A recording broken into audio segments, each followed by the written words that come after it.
और देश को धर्म की अफीम चटा दी गई है। धर्म की अफीम चटाने की वजह से आज देश में संघर्ष नहीं हो पा रहा है। नहीं, हम इस देश में कास्ट एबोलिशन एक्ट लाना चाहते हैं। इस देश में there will be no caste in India. और दिल्ली की जनता ये चाहती है कि हमें दोनों ही भ्रष्टाचारी नहीं चाहिए, लेकिन कोई सड़क पे आने के लिए तैयार नहीं है। इसका सीधा सा मतलब ये है कि आपको गुलाम बना दिया गया है और आप गुलामी की जंजीरें नहीं तोड़ना चाहते हैं। और आज स्थिति ये है कि ये जो केंद्र और राज्य की सरकारें हैं और जो निगम की सरकारें हैं, ये एक दूसरे को बड़ा भ्रष्टाचारी बताने में तुली हुई हैं। तो आपकी अपनी पार्टी पीपल्स ने दिल्ली और देश की जनता के प्रति अपना दायित्व समझते हुए हम एक कैंपेन शुरू करना चाह रहे हैं। वो कैंपेन आज से ही हमारा स्टार्ट होगा और आज से लेकर 15 अगस्त तक हम दिल्ली की जनता को, दिल्ली के प्रत्येक वोटर के घर घर हम जाके ये बात बताना चाहते हैं कि दिल्ली की जनता तय करे कि दिल्ली में कौन बड़ा भ्रष्टाचारी है। एक तरफ भारतीय जनता पार्टी 26,000 करोड़ के घोटाले की बात करती है आम आदमी के खिलाफ, और दूसरी तरफ केजरीवाल जी 13,000 करोड़ के घोटाले की बात करते हैं कि 13,000 करोड़ का घोटाला एमसीडी में हुआ है। तो अगर 13,000 करोड़ और 26,000 करोड़ दोनों को मिला दिया जाए तो यह 39,000 करोड़ का घोटाला है। 39,000 करोड़ के घोटाले से दिल्ली के प्रत्येक व्यक्ति को इस कोरोना काल में पिछले लगभग 2 साल में 10-10 हज़ार रुपये दिए जा सकते थे।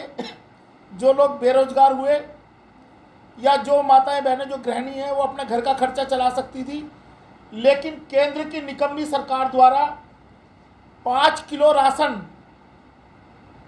राशन पे उनको सीमित कर दिया गया।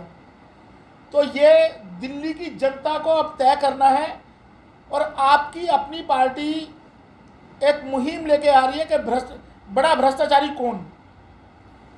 कौन बड़ा भ्रष्टाचारी है, कौन छोटा भ्रष्टाचारी है। दिल्ली की जनता बताए, आम आदमी बड़ी भ्रष्टाचारी है या भाजपा, और दोनों एक दूसरे के छोटे और बड़े भाई बने हुए हैं।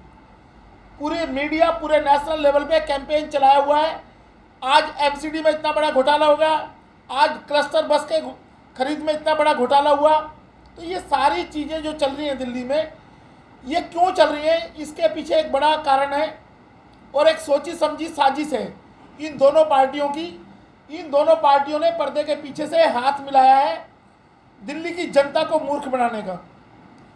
कोरोना काल में दोनों ही पार्टियां, दोनों ही शासन, चाहे वो दिल्ली की सरकार थी जिसका नेतृत्व सम्मानीय केजरीवाल जी कर रहे हैं, या केंद्र की सरकार जिसका सम्मानित मुख्य प्रधानमंत्री नरेंद्र मोदी जिसका संचालन कर रहे हैं, दिल्ली में कोरोना काल में जो त्रासदी हुई, अगर प्राइवेट हॉस्पिटल में भी एक ही रात में 26 लोगों की मृत्यु ऑक्सीजन ना होने की वजह से होती है, उसके बाद बीएल कपूर हॉस्पिटल में एक ही दिन 13 लोगों की मौत हुई ऑक्सीजन की कमी होने से।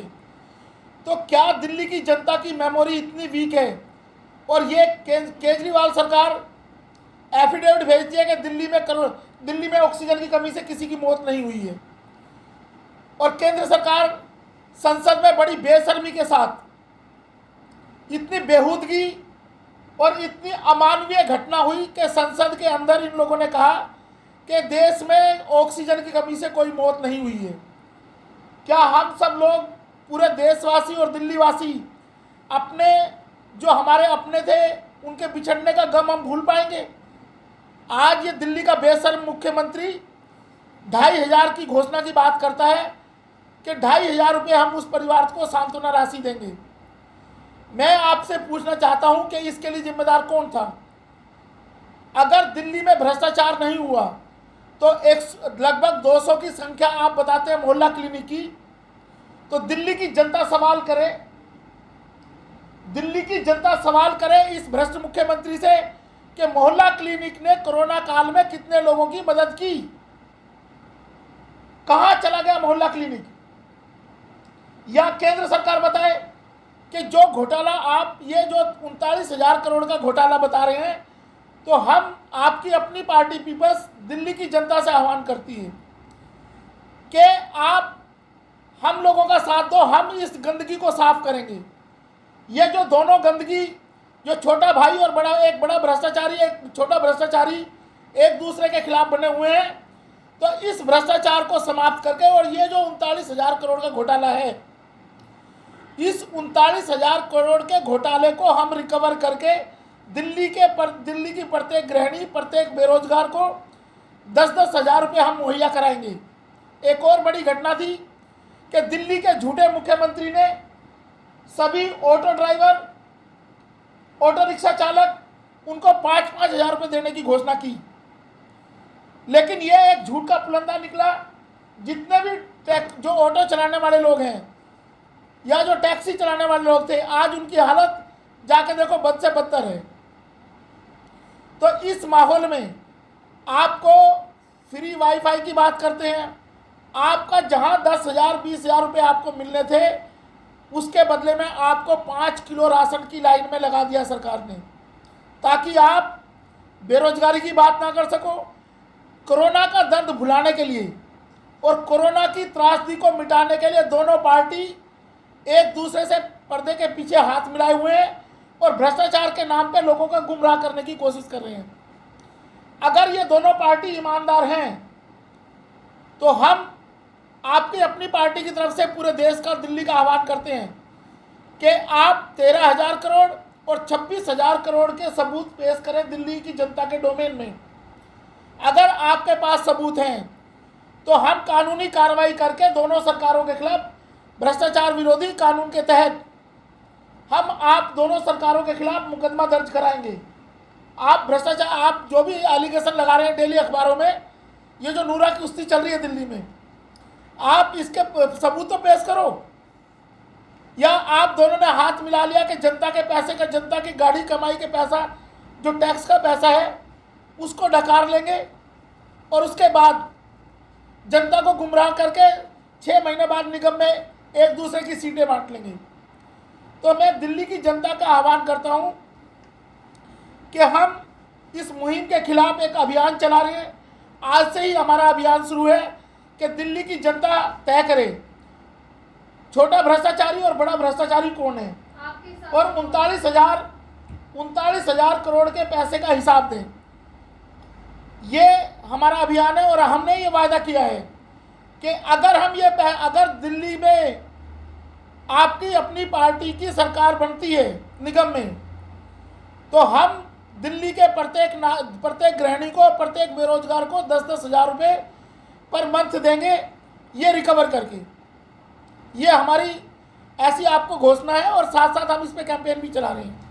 प्रत्येक टैक्सी ड्राइवर, ऑटो ड्राइवर, जो जिन लोगों ने डिमांड की थी, जिनके साथ केजरीवाल जी ने बहुत बड़ा छल किया कि एप्लीकेशन इनवाइट कर ली और उसके बाद कार्रवाई नहीं करी, उनको पेमेंट नहीं की गई।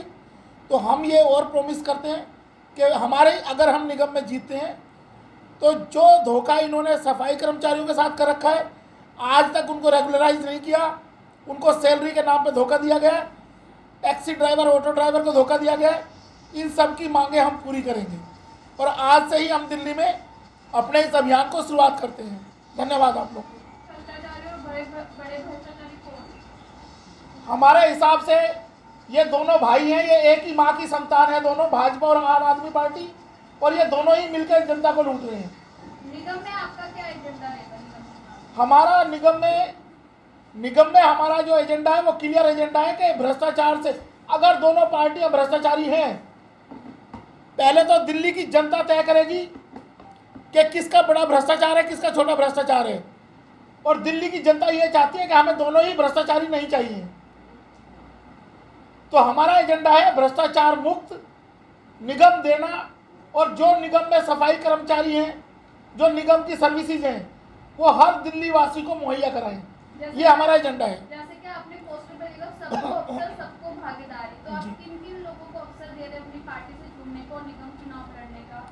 हर भारतवासी को हम अवसर की बात करते हैं। हमने अपने एजेंडे में भी कहा है, जो हमारा विजन डॉक्यूमेंट था उसमें भी हमने बताया कि हम इस देश में कास्ट एबोलिशन एक्ट लाना चाहते हैं। हम इस देश में कास्ट एबोलिशन एक्ट लाना चाहते हैं। इस देश में there will be no caste in India. तो जब सब भारतीय होंगे तो अवसर सभी भारतीयों को मिलेगा। हम ये नहीं चाहते हैं कि कास्ट के नाम पे रिलीजन के नाम पे कोई ऊपर है कोई लोअर है, वो चीज़ हम नहीं चाहते। हमारा ये एजेंडा है और हमने पार्टी के कॉन्स्टिट्यूशन में भी ये चीज़ें रखी हुई हैं। सर 26,000 करोड़ रुपए का आगे कोई हिसाब नहीं मिला तो आप क्या करेंगे? 26,000 करोड़ का हिसाब अब ये भारतीय जनता पार्टी देगी या आम आदमी पार्टी देगी, क्योंकि एलिगेशन इन्होंने, नहीं तो हम इन दोनों पार्टियों के खिलाफ सीबीआई इंक्वायरी के लिए दिल्ली हाई कोर्ट में रिट फाइल करेंगे कि ये जो पेपर इन्होंने बार बार लगाए हैं, पोस्टर लगाए हैं, इसके सबूत दोनों पार्टियां पेश करें, नहीं तो इन दोनों पार्टियों के खिलाफ सीबीआई जांच की हम हाई कोर्ट से मांग करेंगे। आपने कहा कि आप अभियान छेड़ेंगे, तो आपका अभियान किस तरह से रहेगा, कैसे आप लोगों को बताएंगे आप? हमारा प्रत्येक कार्यकर्ता, हमारे प्रत्येक निगम के सदस्य और जो हमारी पार्टी का संगठन है वो एक एक घर में जाएगा और ये हमने इसके लिए एक हैंडबिल तैयार कराया है। पहले हम इसका कैंपेन चलाएंगे, इसके बाद 15 अगस्त से हम आपकी अपनी पार्टी पीपल्स 15 अगस्त से दिल्ली को भ्रष्टाचार से आज़ादी दिलाने का अभियान रथ यात्रा के माध्यम से शुरू करेगी। हम दिल्ली को भ्रष्टाचार मुक्त दिल्ली बनाने के लिए जैसे हमने पहले भी रथ यात्राएं चलाई हैं, एक और अभियान चलाएंगे भ्रष्टाचार मुक्त दिल्ली। आज़ादी की लड़ाई, दिल्ली की जनता की भ्रष्टाचार से आज़ादी की लड़ाई होगी और 15 अगस्त से हम इसका श्रीगणेश करेंगे। सर जो आप कह रहे कि 13,000 और 26,000 करोड़ दोनों को जोड़ के, ये हम नहीं कह रहे, ये भारतीय जनता पार्टी और आम आदमी कह रही है। और आपने देखा होगा पिछले एक साल में लगातार पोस्टर लगे हैं, होर्डिंग्स लगे हैं, और आज भी अगर आप अभी का न्यूज़पेपर उठा कर देखेंगे तो एक तरफ आदर्श गुप्ता जी भ्रष्टाचार की बात कर रहे हैं, दूसरी तरफ दुर्गेश पाठक। अभी अगर आज का अखबार भी देखेंगे, ये दोनों ही पार्टियां भ्रष्टाचार की बात कर रही हैं। हम इस घिनौनी राजनीति और भ्रष्टाचार के मुद्दे पे लोगों को गुमराह जो किया जा रहा है कोरोना काल की त्रासदी से दूर करने के लिए, हम इस राजनीति का विरोध करते हैं। रामवीर चौहान जी, महंगाई की बात करें तो महंगाई बात क्या कहना चाहेंगे? डीजल हो या पेट्रोल हो या घरेलू गैस हो, दिन पे दिन बढ़ती जा रही। केंद्र सरकार ने इस देश के जनमानस को धर्म के नाम पे इतनी बड़ी अफीम पिला दी है कि आज इस देश का युवा जियो के नाम पे फ्री वाईफाई लेके सिर्फ मोबाइल की उंगलियां दबा रहा है, वो संघर्ष नहीं करना चाहता है और देश को धर्म की अफीम चटा दी गई है। धर्म की अफीम चटाने की वजह से आज देश में संघर्ष नहीं हो पा रहा है। नहीं तो जो कीमतें हैं, आज आपके पास खाने के लिए पैसा नहीं है, लेकिन डीजल पेट्रोल के नाम पे आप बोल नहीं पा रहे हैं। आज गैस के सिलेंडर हर दूसरे तीसरे दिन गैस के पैसे बढ़ते हैं, लेकिन कोई सड़क पे आने के लिए तैयार नहीं है। इसका सीधा सा मतलब ये है कि आपको गुलाम बना दिया गया है और आप गुलामी की जंजीरें नहीं तोड़ना चाहते हैं।